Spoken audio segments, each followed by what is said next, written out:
If you're an entrepreneur who wants to grow your business in 2023, content marketing is the best strategy. I started making content seriously in the middle of 2020. And in just the span of 2.5 years, I've gotten over 1.7 million followers across all social media platforms. Along with that, I've gotten over 500 million views, but most importantly, my businesses have been able to generate over $40 million in revenue during that time. And in this video, I'm gonna reveal my strategies I took to get there, as well as what I'm planning to do in 2023 to help me get to that next level. And you're gonna be able to take these tips and apply them to your own business so that you can replicate them for your goals. So the first thing to understand with content marketing is that the main goal is to be omnipresent. And in order to do this, you're gonna have to be on different social media platforms with different lengths of videos. Now, before you click off and say that's too much work, I don't want to do that, it's actually not as much work as you think. For me personally, I spend about 10 hours a week creating content, and we post almost 50 times a day across all the platforms. So you can do this in a way that's very systematic that gets your message across the entire sphere of all social media platforms. Now, the reason being omnipresent is important is because there are so many different people who would be interested in your business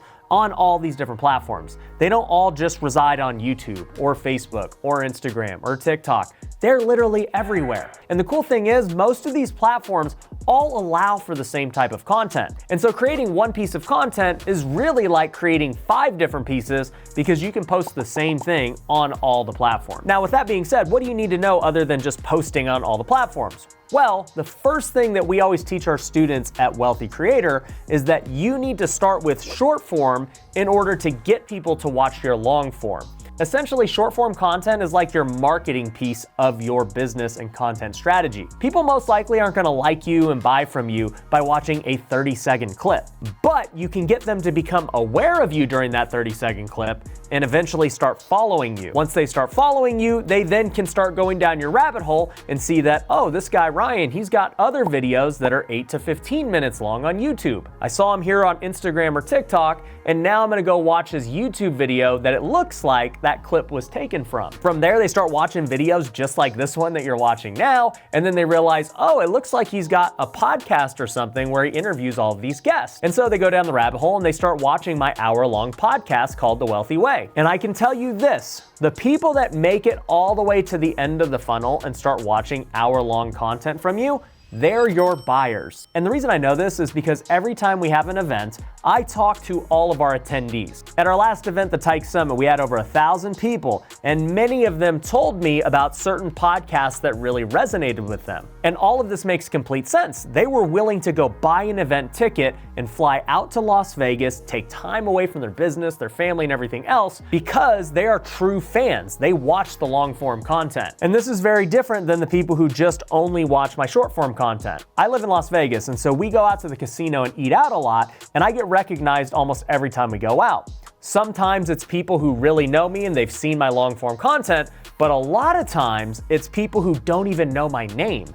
They just know me as the guy on TikTok or Instagram and they recognize me. But obviously that type of person, if they don't even know my name, probably isn't buying anything from me. And that's perfectly fine because we know that short form content is strictly the marketing engine to get them into your ecosystem. And so to become omnipresent, you wanna make sure you have all 3 lengths of content. Something that's short form, meaning under 1 minute, something that's mid form, meaning 8 to 15 minutes, and then something that's long form, meaning an hour plus. Now, like I said, before you start to think that this is a lot of work, you can actually just start with the hour plus content and get the majority of your other content. Most of my short form reels, TikToks, and YouTube shorts are all just repurposed from my content. Anytime you see me doing one of these videos with my purple Las Vegas background behind me, it's most likely taken from my podcast. And along with that, we'll also repurpose my podcast and take out 5 to 10 minute clips that we'll post on my YouTube channel. And with this method, you can see I'm hitting all 3 types of content by just filming one long form podcast. I'm probably gonna get 5 pieces of short form content from this podcast. I'm also gonna get 1 or 2 mid form content pieces, And then I have the hour-long long-form piece. But you can even take it a step further in order to become omnipresent. We will repurpose all of those pieces of content into written content as well. This means my emails can have different bits and pieces from what I've said in these videos. It means my Twitter is gonna have a bunch of tweets from things that I've said in these videos. And we can also create blogs and posts on things like LinkedIn and Facebook where they're more popular. And this is the most optimal way to do it because you're not having to put in so much work to create all these different pieces of content. You're really just taking one big idea and maximizing it across all forms of viewing. Some people like short form only, some people like long form only, some people only like to read. By producing my content in all these different ways, I'm now capturing all of those audiences. The second thing you need to realize is that you need to be both broad and niche. This doesn't make very much sense because if you listen to most people, they say you gotta pick a niche. And this is true to a degree. You see, for me, when I first got started on YouTube back in 2020, I always said that my main goal is to be the most known house flipper on YouTube. And I think after a year or two, I accomplished that goal or got very close to it. But in order to get there, I couldn't make just house flipping content. I had to make content that was a lot broader so that people would find the house flipping content. For example, my most popular video to date was my couch flipping video. That obviously was not about house flipping. It was a much more broad topic that anyone could relate to. But the cool thing was, because that video was so broad and popular, many people subscribed to the channel, and then they started getting interested in real estate investing and what I was doing over here. And it works the same exact way with short form content. A lot of the short form stuff that you'll see me post on YouTube is very broad. I'll do videos about watches, private jets, my family, all of these different things that appeal to a lot more people. If I only did videos about house flipping or making social media content, the amount of people interested in that is very small. And so I need to make broad content in both short form and long form that allows people to become aware of me and then potentially get interested in the smaller niche things that my businesses are around. So I would always think about making sure you can do something that's broad, but still somehow relates to your core niche. Me just dancing and doing pranks might get views, but it's probably not getting the right kind of views. But people who are interested in watches and private jets are also probably interested in finding out other ways to make money, which is what I can teach them through my coaching programs. Which leads to the third piece of advice I have, that you need to balance both your marketing and content effectively. Every YouTube video I do, I'm going to mention my business if it relates to what the content is about. And it might be super soft where I'm not even pitching like I did before when I mentioned that in Wealthy Creator, this is how we teach our students. I definitely wasn't hard pitching it. I was just making the viewer aware that, hey, I have a coaching program if this is stuff you're interested in. So that would be an example of a very, very soft pitch. On the other hand, I'm not afraid to mix in more hard pitches either. An example of this would be when I say, hey, if you're an entrepreneur and you want to learn how to go and create content and turn your views into dollars, go to wealthycreator.io and make sure you book a call with my team. That's an example of a hard pitch for me, and even then, it's not even that hard of a pitch. But I do this across all of my pieces of content as well. It's not just YouTube. In fact, on Instagram, we post 6 reels a day.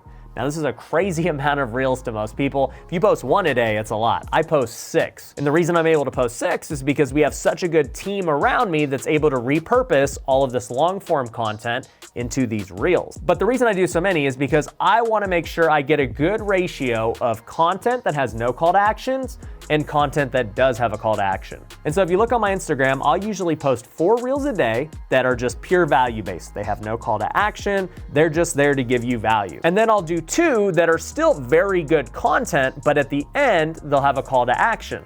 And for me, this has turned out to be a good balance between marketing and also giving value.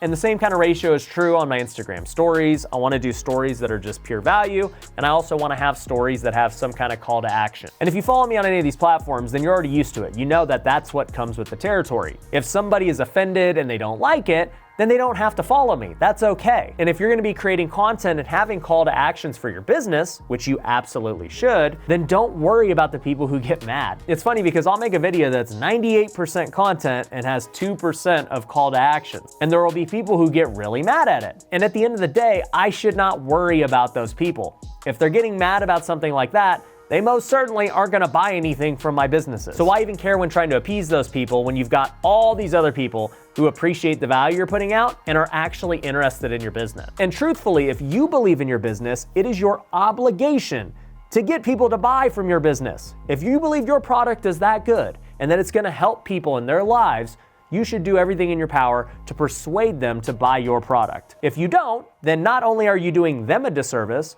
but you're doing your employees, your family, and your business a disservice. So it is your obligation to promote and sell as best as you can. The fifth thing I'll be doing is a lot more webinars and challenges. Up to this point, I've avoided doing any of them because we've been able to get so much traffic to my businesses from evergreen videos like this one, from different call to actions, and through paid ads. But webinars and challenges are really powerful tools that every business should be utilizing on social media and in their content marketing strategy. In fact, my goal this year is to hold a webinar once a week because I know people get value from them and people buy from them. It's a win-win all the way around if I'm willing to put in the work and get on the webinar. And so every entrepreneur should be doing those things in 2023. But anyways, I hope you enjoyed this video. If it was valuable to you, I think you're gonna like this next one. Just by clicking right here, you can go watch it, and I'll see you there.